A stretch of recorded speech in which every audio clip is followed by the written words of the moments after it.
Bismillahirrahmanirrahim. Halo teman-teman semua, balik lagi di video aku. Nah, kali ini kita bakal ngebahas soal tentang uh, pembahasan tentang kalor ya teman-teman ya, tentang lebih spesifiknya sih kalau bisa dilihat di sini ini tentang gas ideal ya dan asas Black ya. Nah, kenapa ada kaitannya dengan itu? Nah, mari kita coba baca soalnya. Nah, di sini kita langsung baca aja. Jadi ada dua sistem di sini ya yang terisolasi ya dalam suatu vessel atau dalam ya vessel ya namanya. Dia terkoneksi ya dengan tube fitted with a valve. Dan di sini ada katup ya valve-nya di sini. That's initially closed as shown in this figure ini. Dan seperti ditunjukkan pada gambar ini. Nah, di sini one vessel of volume 16,8 liter contains oxygen. Jadi dia vessel pertama dia volumenya 16,8 liter ya. Isinya oksigen ya, teman-teman ya. Kemudian dengan temperatur 300 Kelvin dan pressure-nya tekanannya itu 1,75 atm. Yang ini.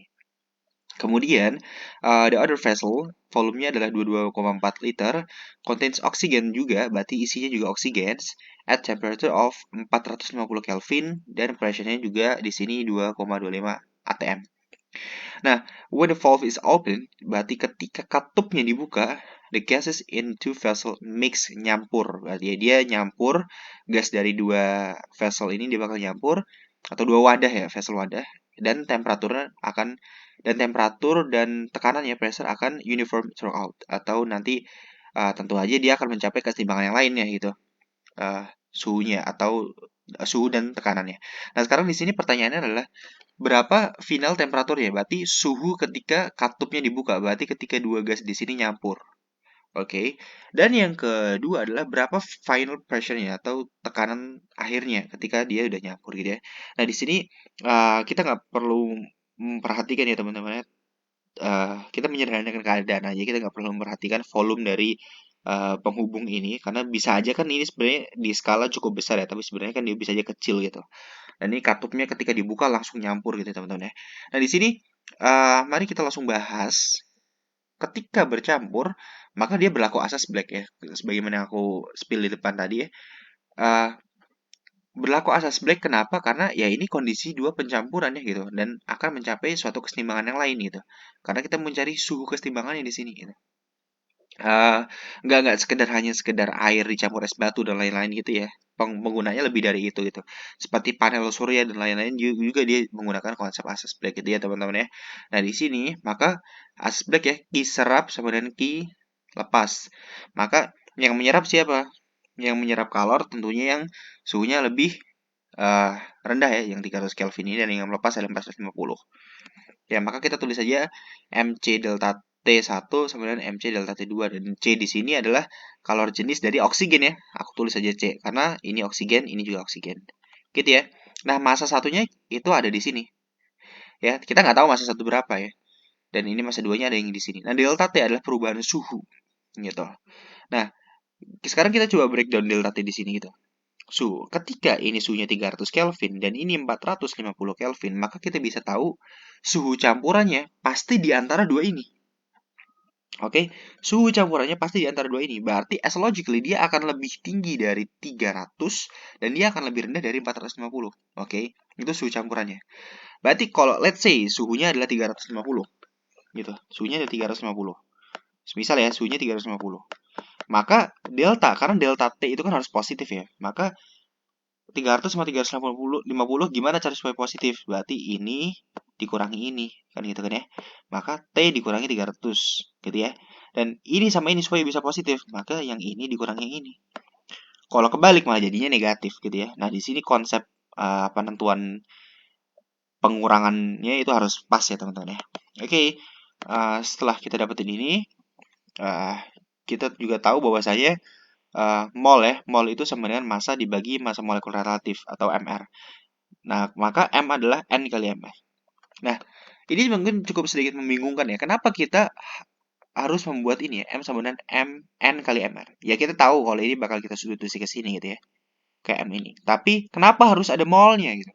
Nah, karena ini konsep ketika kita tahu ada tekanan, volume, dan suhu, maka kita bisa cari mol, teman-teman. Nah, itu ya, kita bisa cari mol. gitu ya. Tapi kalau masak kita agak sedikit kerepotan gitu ya. Maka kita cari aja gitu. Kita substitusi M1 maka akan menjadi N1 dikali MR. Kenapa nggak MR1? Karena MR1 dan 2 itu sama ya. Dia sama-sama oksigen, maka MR-nya sama. Nah, ini juga sama N2 dikali MR, gitu ya.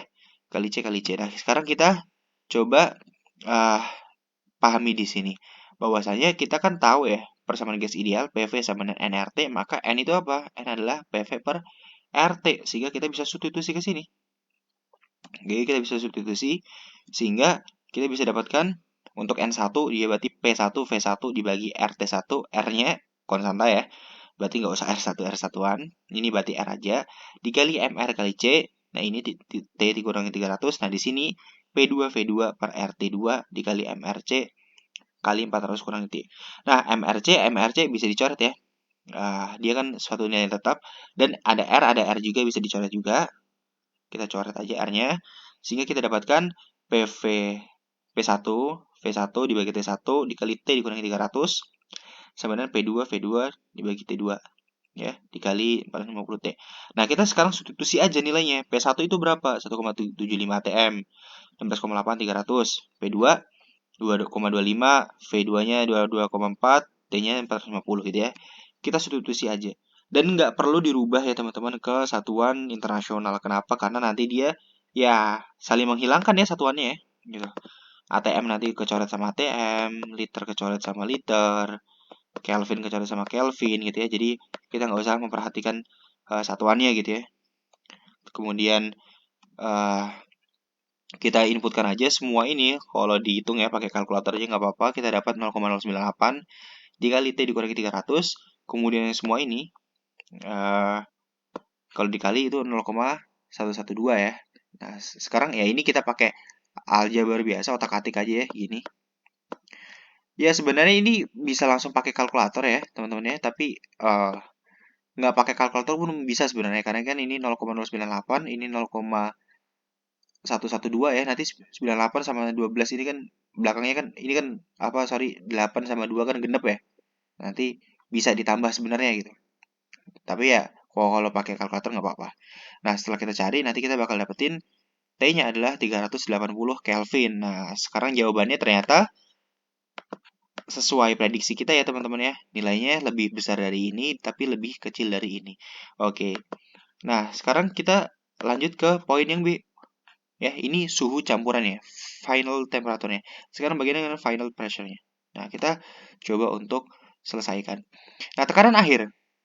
Ya, katakanlah ketika dia sudah mencapai keseimbangan, ya, mencapai keseimbangan keadaan ya, keseimbangan termodinamik yang lain, maka uh, berlaku hukum gas ideal juga kan gitu. PV nRT.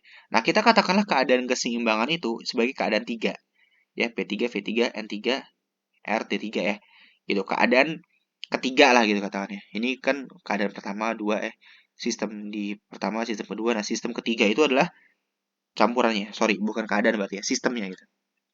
Kemudian, kita mau nyari ya tekanan, maka ya nanti kita tinggal otak-atik aja berarti P3 sama dengan nRT3 ya, N3 RT3 per V3. Tapi sebelum itu aku pengen nunjukin dulu bahwasanya V3 ya itu adalah penjumlahan dari V1 dan V2. Kenapa? Karena volume 1 ditambah volume 2 adalah volume keseluruhan dari sistem akhir. Ya kan? Itu penjumlahannya. Oke. Kemudian nggak hanya itu, tapi jumlah molnya atau jumlah partikelnya. Ya kan? Jumlah partikel di sini misal ada 100. Ini ada 1000 dicampur ya 1100 kan gitu ya. Jadi sama gitu. Tapi tekanannya nggak bisa langsung ditambah. 1,75 tambah 2,25 berarti 4 gitu. Nggak bisa. Karena kecampuran memiliki analisis tertentu ya. Suhunya juga nggak bisa dicampur. 300 tambah 450, 750 nggak bisa kayak gitu ya teman-teman ya. As logically kita di sini tahu ya, ketika dia campuran, nggak hanya suhunya aja yang diantara, tapi tekanannya juga diantara. Karena ini 1,75, ini 2,25, maka ketika dia nyampur ya, maka tekanannya akan ada di antara, ya, akan di antara ini itu. Akan di antara 1,75 sama 2,25. Jadi untuk make sure jawaban kita apakah benar apa enggak, tekanannya harus di antara ini. Oke. Nah, T3 yang udah kita cari di soal sebelumnya, ya, soal A itu 380 Kelvin. Nah, sekarang bagaimana cara kita nyarinya? Ya, seperti yang aku bilang tadi ya, PV NRT, maka P itu adalah NRT per V ya. Berarti P3 sama dengan N3 RT3 per V3. Oke, sampai sini ya. Nah, sekarang kita tinggal breakdown aja gitu di sini. N3 itu kan N1 tambah N2. Ya kan? Kita tulis dulu. Terus RT3 per V3. Nah, V3 ini adalah V1 tambah V2 ya gitu. Maka nanti kita tinggal tambahkan. Tapi sebelum itu, aku pengen nyari mol-nya dulu. Kenapa? Karena kita butuh mol di sini. Jadi aku bakal coba cari mol-nya dulu ya. Jika PV sama dengan RT, maka mol itu PV per RT ya. Gitu. PV per RT, maka di sini ya persamaan ini bisa dirubah lagi teman-teman. Berarti P3 sama dengan mol 1 itu PV per RT ya. P1 V1 per RT1, ini mol 1. Ditambah mol 2 adalah P2 V2 per RT2. Dikali RT3 ya kan. V3-nya adalah V1 tambah V2 yang ini. Oke. Kemudian tinggal kita sederhanakan lagi ya. Di sini kan ada R ya. Nanti bisa difaktorkan keluar ya. Difaktorkan keluar, terus habis itu nanti bisa dicoret. Atau langsung aja coret di sini ya. Semoga nggak bingung ya untuk nyoret-nyoret ini ya. Akhirnya R-nya kecoret sehingga kita dapatkan persamaan yang lebih sederhana. Yaitu P1 V1 per T1 ditambah P2 V2 per T2 ya. Dikali T3 per V1 tambah V2. Nah ini yang sederhana teman-teman. Kemudian kita substitusikan aja nilainya semuanya. P1 udah ada di sini, V1 T1 udah ada di sini semua. P2 V2 T2 udah ada di sini semua. Kemudian T3 udah tahu ya, 380. V1 V2 udah tahu, maka kita bakal dapatkan, kata cari aja, kita cari pakai kalkulator. Kita bakal dapatkan P3-nya itu 2,04 ATM. Berarti logis ya, yaitu nilainya di antara 1,75 sampai 2,25. Oke teman-teman, ini mungkin pembahasan untuk soal termo yang pertama.